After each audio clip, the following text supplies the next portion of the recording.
अस्सलामु अलैकुम ख़वातीन व हज़रात performance management course.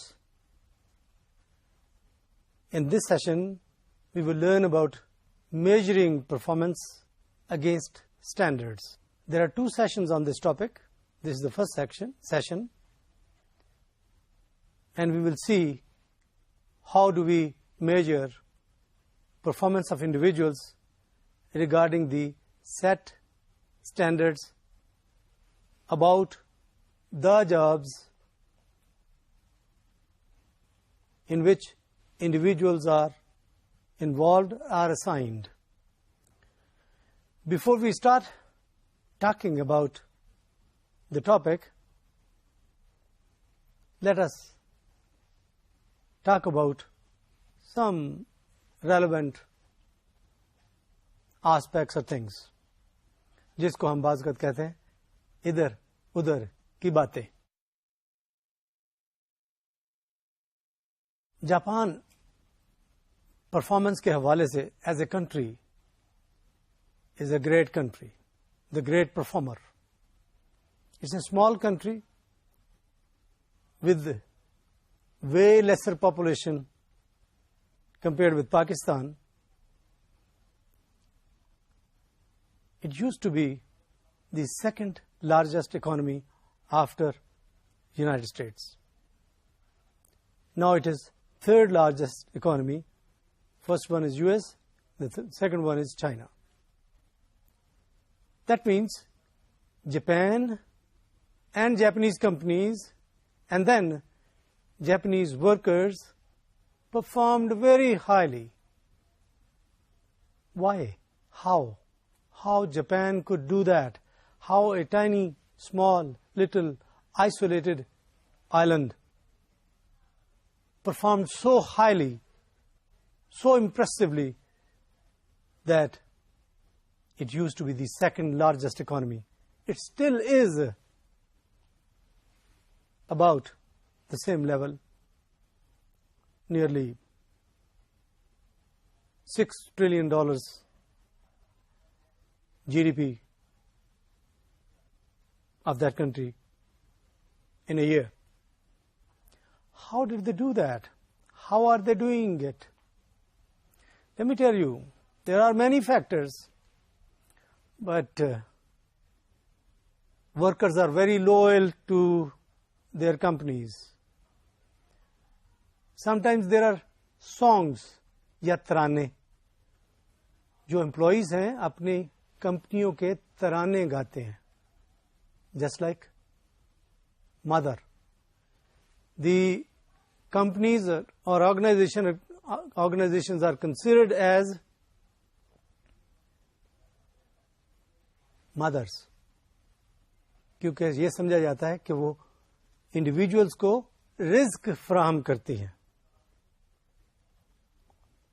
I think we should also think about this aspect. We should be loyal to our organizations which provide us livelihood as individuals. If I work in a university, I should be loyal to my university. It's a mother for me. It sustains my livelihood. It sustains me. It gives me respect. Similarly, your organization in which you work, that is also a kind of mother for you. It gives you a kind of good life. The subject we are learning, it actually helps you to improve your own performance, the performance of your organization, the performance of your country, ultimately your society, and on account of that, you gain a lot of respect, not only from your colleagues, from your seniors, from your juniors, from your family, and sometimes you do get rewards from your country in terms of excellence awards, in terms of recognition by the state. It happens with time, over a period of time. So don't get mistaken. Don't get lost in complex issues around you, in complex affairs around you, in complex environment around you. If you learn ideas around performance management, around performance improvement, around measuring performance, let me tell you, it can give you a beautiful and very rewarding career in your own organization, in another organization, and if you are in the field of teaching, as I said, some universities, some schools, some colleges, they offer posts in this area. It is becoming a very important subject all across the world,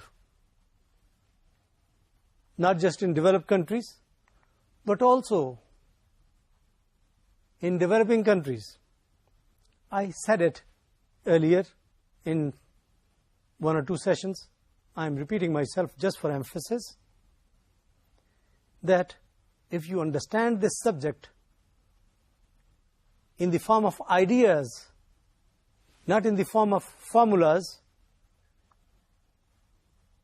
you can improve your role in whichever capacity you are in whichever capacity you are working, either in your family, in the organization you work for, as a citizen of your country, as a human being, or in whichever capacity you put yourself in.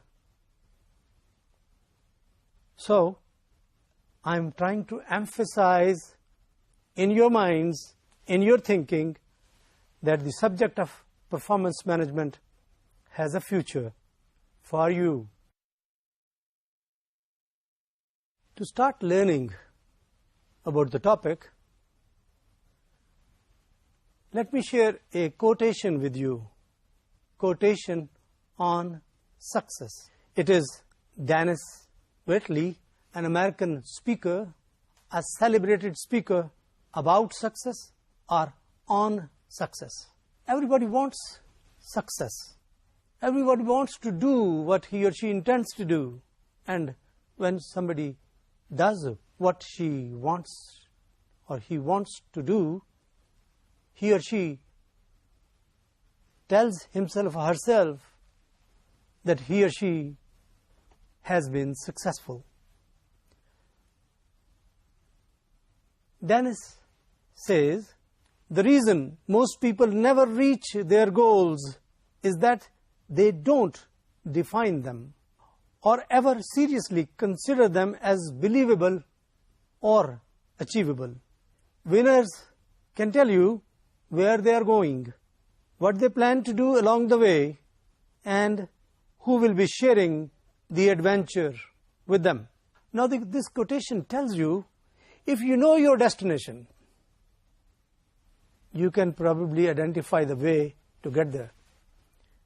But if you don't have a destination, if you don't know where you are going, you will never get there.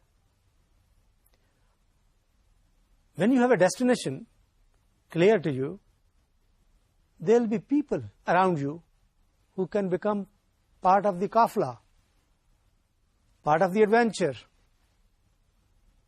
part of the group, part of the expedition, But if you don't know where you're going, nobody will come along with you. So it is very important to understand that you should know which way you are heading, why you are going that way, what are your objectives, why you want to reach to the destination. Now, let me share through this session what we want to achieve, what we want to learn. Now, again, what I'm trying to do, trying to define the destination. Destination is learning outcomes. This is what we want to learn out of this session. Now, that is my destination, that these are the objectives of this session so that you learn what I want you to learn. Now, that is my destination, that I have identified for myself that these pieces of knowledge should be conveyed to you, students or listeners, so that I could find a way to make you learn those objectives which I have defined for myself for this session today. 1. We want to adopt a results approach to measure performance, because ultimately the result is that you, 1, pass the examination, 2, you use ideas to improve performance, not only that of yours, but of the people around you in your organization. The second one is determining accountabilities and their relative importance. Accountabilities, the standards around which you should be accountable to yourself or accountable to the management or accountable by the management, or how management actually makes you accountable by measuring your performance against the standards, against the set standards. Identify the objectives that are specified and clear, challenging, agreed upon, significant, prioritized, bound by time, achievable, fully communicated, flexible, and limited in number. Now, these are the objectives of this session regarding accountabilities, regarding finding your performance or measuring your performance, or looking at the accountabilities in terms of the set standards. Now, key accountabilities, the standards through which you measure things. If you look at the slide, you will see the objectives, the performance standards which are set, which are prescribed.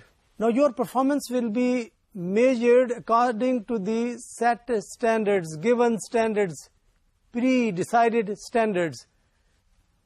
When you are clear about the pre-decided standards, that means you are clear about the destination of your workday. Destination is producing products against the given standards, producing services against the given standards. If you understand this philosophy in terms of ideas, you can improve your own performance and you can help improve the performance of those around you, your colleagues, your juniors, your seniors. Sometimes you may not be very comfortable with what I just said, even seniors, because you feel that you don't have a command on your seniors. But let me give you an idea with an emphasis that if you give good suggestions to your seniors, if you help them identify how the performance at your level in the organization can be improved because you have more experience of being there, then you can improve the performance of your management, your seniors. It is not just your own performance, your colleagues, or even or juniors only. This is actually very important for you to understand. You will grow, you will develop yourself, you will be more successful if you help the organization, if you help the management of your organization to improve the performance, total performance of your group, your colleagues, your juniors, or the unit or the department you work in. It is actually critically important. What role did you play? In the previous session, we talked about context. And actually, context tells you, because your role is in the area, at the level, at the tier where you are working. And your management may not be as aware about the conditions in your department or section or tier or strata or level. And if you help them to find out hiccups, to address those hiccups, to find out hurdles, to address those hurdles, ultimately, when management benefits because of this contribution, because of this understanding which you are passing on to the management will definitely reward you. You must have observed that in certain organizations, certain specific individuals, they grow faster, they get greater responsibilities, they are rewarded monetarily and otherwise more than others. Reason? They help their management to address issues and problems more frequently, more beneficially to the organization, and that is why they are rewarded by the organization more than the other colleagues of yours. In other words, if you understand these standards,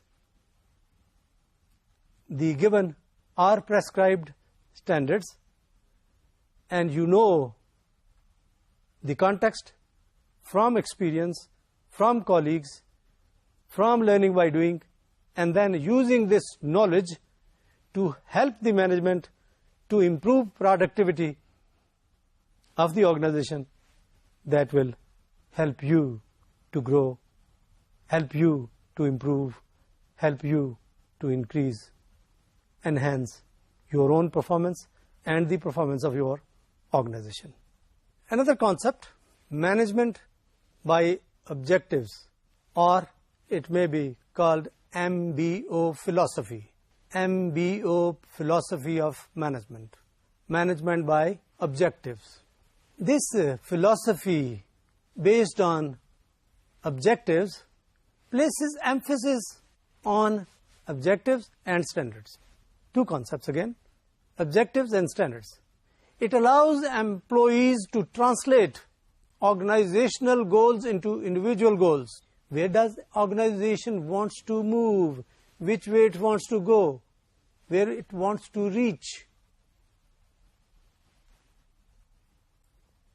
When an individual knows where the organization intends to go, what the status it wants to achieve for itself after 5 years or 3 years or 10 years, then individual employees, their objectives and the objectives of the organization, they coincide. They get synchronized. The organization which is pursuing MBO philosophy in their management system, when they implement PMS, they actually include objectives and standards. And they show, tell, convey, communicate these standards, these goals, these objectives to employees. Just an example for you. Sometimes a police department in our large city, possibly Karachi, Lahore or elsewhere, they give objectives or goals to constables that you have to challan 40 vehicles per day. Now, it may have its own pluses, it may have its own minuses. It may generate, let's say, fine money or जुर्माना जिसको कहते हैं, वो शायद इकट्ठा हो जाएगा, police के पास कुछ एक्स्ट्रा पैसे आ जाएंगे, because you are given a task to apprehend 40 traffic violators every day. In a large city it is possible. It was in the papers in the back in the past that this objective was identified for a city organization, for a city police department. However, setting such objectives may not always lead to intended results. For example, these constables may create ill will, bad reputation towards police by the public. But this is not a real objective of the police department, that the public starts thinking negatively about police department of the city. That is why sometimes I say that don't take whatever is being taught in this course as formulas, as fixed learning. No. It should be flexible, it should be learned in the form of ideas. There could be a good result if such a strategy is adopted for, let's say, 10 days to improve the behavior of drivers on the streets of a large city, and it may help improve traffic conditions, but it may have its long-term consequences. As I mentioned in the past session, context. In this case, context is telling that we may use this strategy for few days possibly, and then we need to get away from this strategy and ultimately start doing something else so that public does not become too aggressive towards the city police. Therefore, what I am suggesting is that you learn by doing, and you must have different ways of doing things, and some organizations use MBO philosophy to improve performance, to manage performance of the employees in an organization. It should be understood, as I said, in the form of ideas, not in the form of fixed formulas or knowledge. Now let us talk about determining accountabilities. How do you measure a piece of performance by an individual against a standard to learn whether the person has done according to the standard, even better than the standard, or below the standard? How do you do that?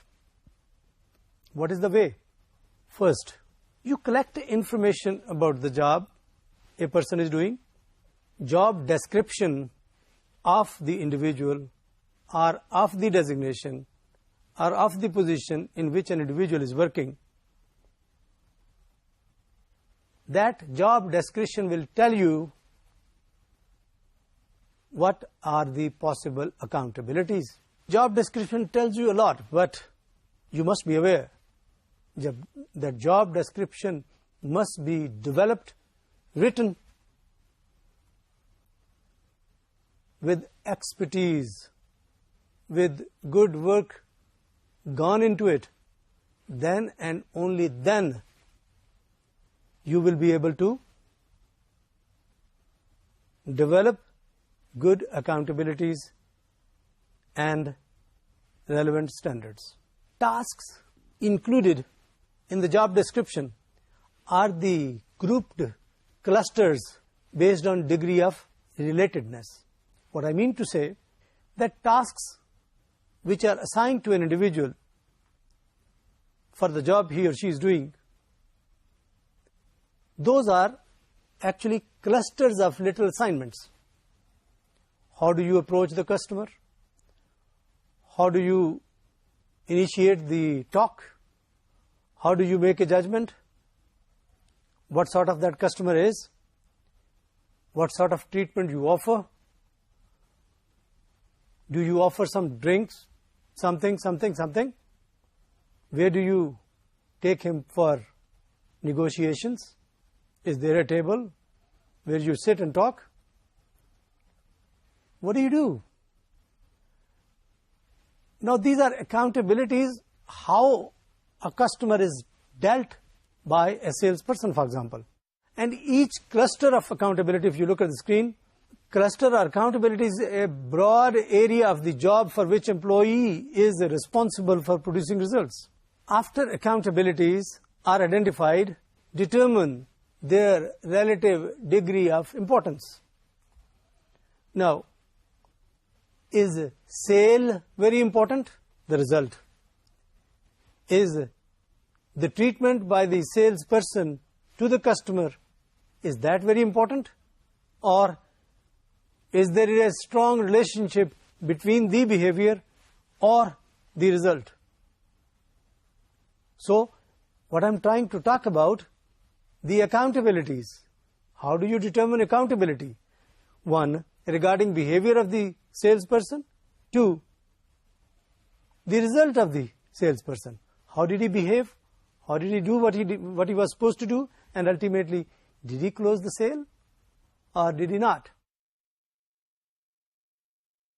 When you determine accountabilities, you must find out the time spent on performing each accountability or each little piece of task in the total responsibility of the individual. For example, the salesman, how much time he spends to receive a customer, to communicate and develop rapport or good relation or good communication with the customer. Does he spend too much time? Does he spend enough time, due time, or lesser time?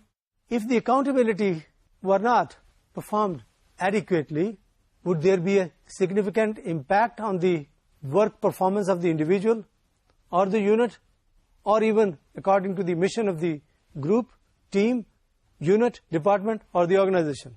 What is the significant consequence of an error? If an employee commits an error, commits a mistake, what is the consequence? Losing a sale, how important it is. These are how you are developing accountabilities for certain actions of individuals. There is a possibility that a small mistake can generate, create, produce a great hazard, for example. For example, if an electricity wire is not duly insulated, covered with a tape or something, it may have serious consequences for the employees working in an organization. Somebody might get injured, may die.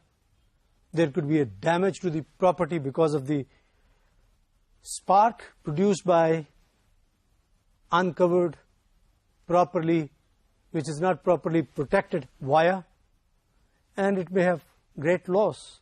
Now, a little mistake can be significant in terms of loss, in terms of damage, in terms of consequence. So that is accountability. If that thing happens, how that accountability could be used to improve performance of individuals. I can give you an example which is basically given in your textbook. It's a company called Target. That company, if you look at the screen, it identifies the training and development needs of Target Corporation's workforce in collaboration with certain partners who provide training with an emphasis how the objectives of the organizations are to be achieved, how training is designed and delivered, how workshops are organized, how there is an ongoing evaluation of the effectiveness of these training programs, how leadership and strategic responsibility for assigned processes, how these are taken by the company, that is Target, and how these are addressed by the trainers or training partners. Now this Target example, there are accountabilities which relate to process leadership, supervision of non-exempt staff, coaching, team building, consultation, assessment, instrument feedback, product improvement. Now these are some areas which actually are part of the accountabilities of Target Corporation or Target Group. Target is a retail outlet, chain outlet, which actually helps its salespersons to attain those attitudes and behaviors which generate or create or produce loyalty among their customers. They try to provide good valued products,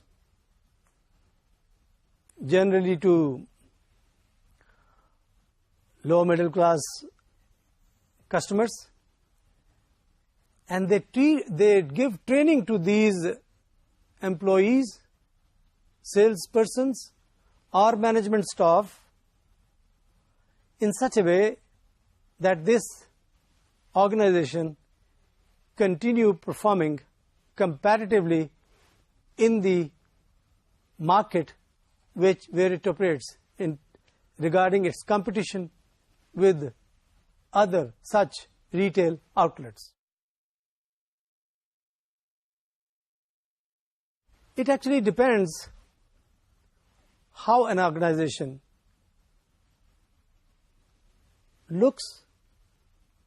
targets its goals, where the organization wants to go, where does it want to reach, what sort of image it wants to generate or create for itself in the short run, medium term, and the long run. If an organization has to persist for a long time, they must be attentive to long-term objectives. Where does it want to compare? Where does it want to stand in front of or in comparison to competition, in comparison to those outlets, retail outlets, which are working in similar segment or niche of the population or niche of the customers who go to such stores, Target or other comparative stores. Therefore, you need to understand how accountabilities in an organization could be determined, could be developed, could be prescribed, could be described, against which performance of individuals will be measured, will be rated, will be passed on to the management by supervisors. Therefore, it is important for you, in whichever capacity you are working, you need to develop, or you need to work according to the given accountabilities for the job you are in, you are working. If you understand these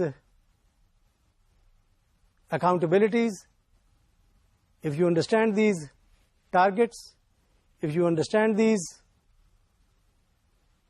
goals against which your performance will be measured, you probably can develop due accountabilities either objectively or through those behavioral means where you will judge whether the person was behaving according to the situation or not.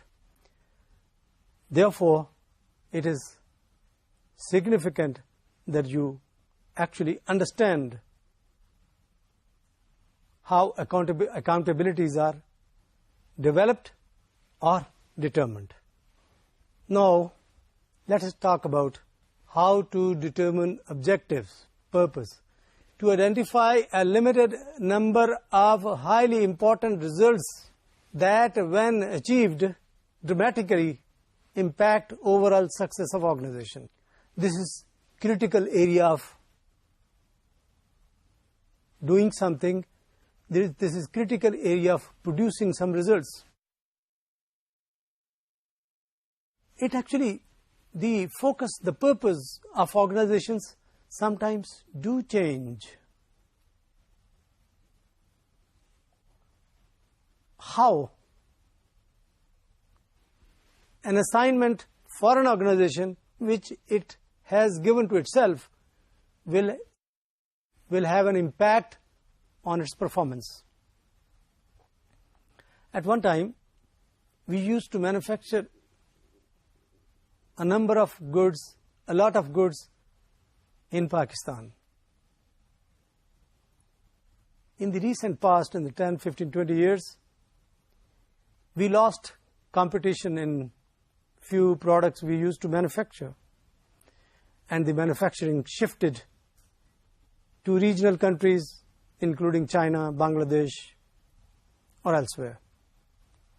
Now, we should have understood this, what we are going to face in the future.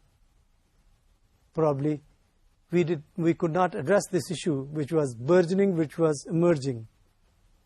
Similarly, a university could have been delivering good teaching to its students, but now environment has changed, are changing, and there is greater emphasis on research, because research is being taken as a measure of performance by a university. So if our focus on research activities in the university, if we spend more energy on research in the university, its ranking among universities around the world could improve. Now, this is a significant impact of a work, of the objective, of an objective for an organization. When you define an objective, it actually guides your organizational efforts, and ultimately the efforts of the organization transferred to employees, as professors or teachers. When objectives are set, employees should receive a feedback. Like we did, we were told that we are not among the 500 universities around the world, the top 500 universities. No, universities are working in the area of research to produce knowledge which is locally relevant, which is useful to our country, to our conditions. And ultimately, when we are aware about the objectives, then we will work to achieve those objectives as individuals, as professors, as directors, as deans, as heads of the departments. So that is why when you decide about the objectives of the organization, then we get a direction to achieve those goals which we have identified for ourselves. And I mentioned right in the beginning through the quote of American celebrated speaker Dennis Berkeley, that if we know the goals, if we know the destination, if we know where we want to go, let's say we want to improve the ranking of the university, then we need to focus, let's say, on research to produce knowledge. So that is why it is important that we understand what are the objectives for an organization to achieve. Now, what are the useful objectives? What are the objectives?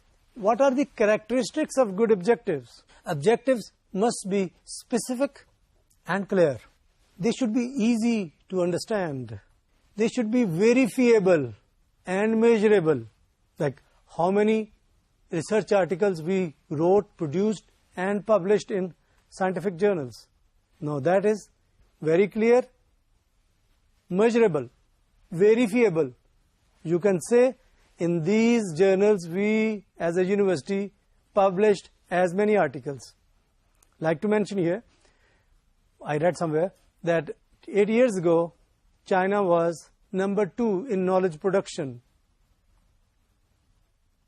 Now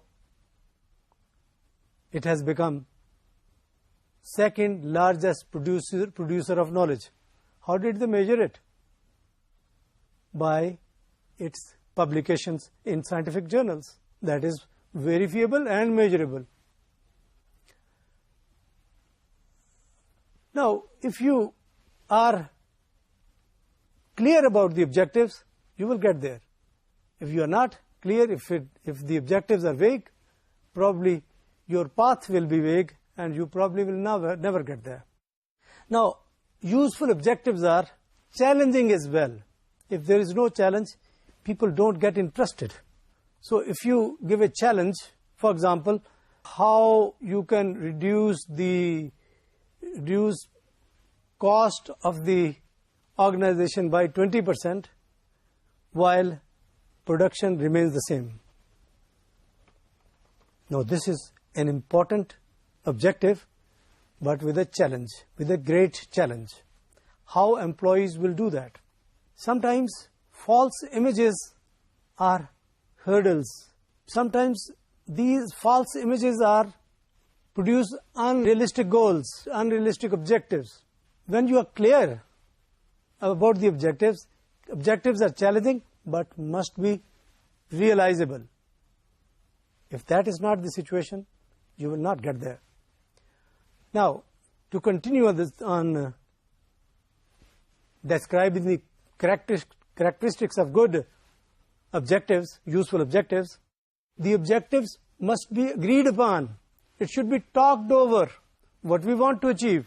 I sometimes discuss that as an institute, as a department of the university, now we need to shift our emphasis from teaching to research, but not compromising on teaching, because that is another important role for us as a university department. Employees should participate in achieving objectives, and participation can increase aspirations of individuals to achieve those objectives. There should be acceptance of the objectives. When there is acceptance, it actually decreases implicit or internal resistance to achieve those goals. For example, decreasing the cost of operations of an organization. If you tell them why we are doing it, probably people will, or employees will, cooperate with you. Another fourth point, the objective should be significant. Now, 20% decrease in cost is significant. It is important for organization. Maybe there is an objective, implicit objective, that you share part of the savings with the employees.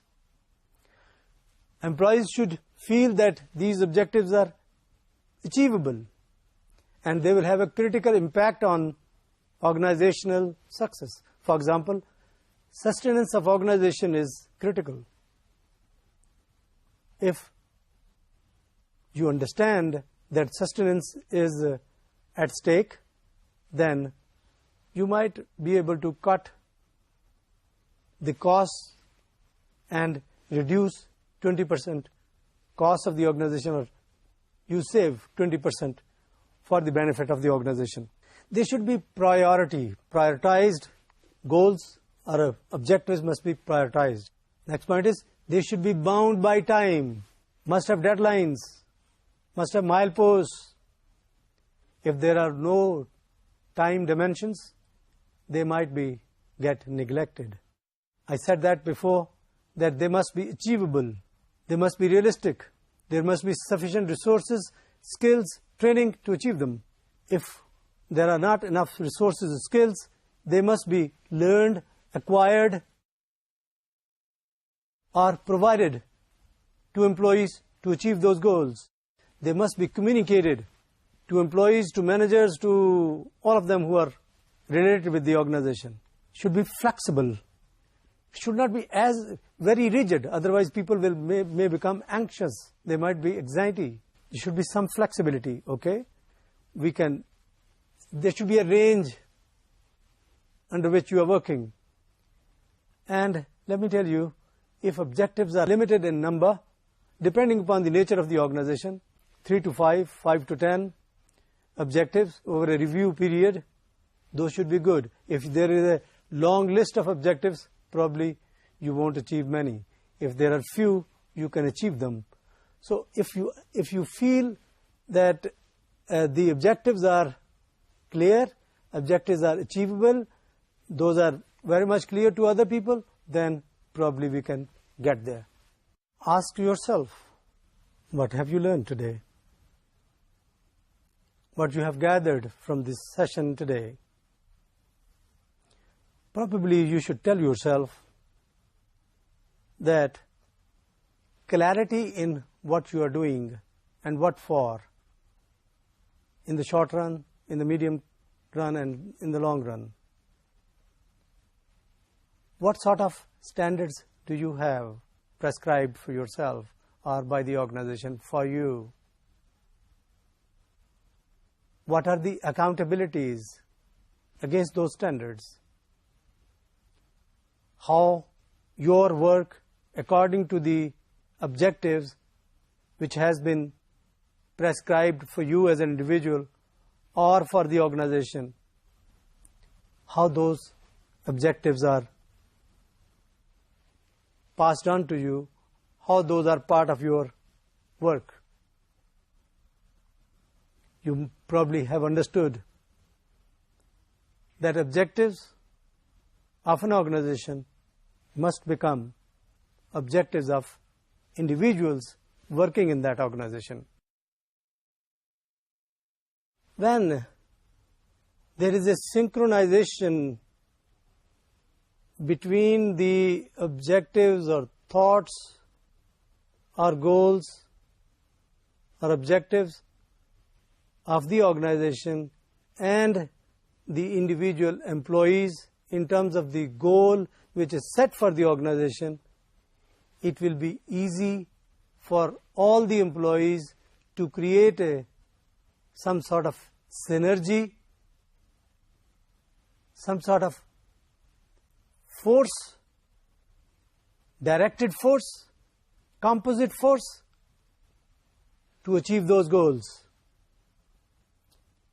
So what we learned from today's session actually is significant for your actions in terms of achieving not only of the goals of yourselves, but the goals of the organization.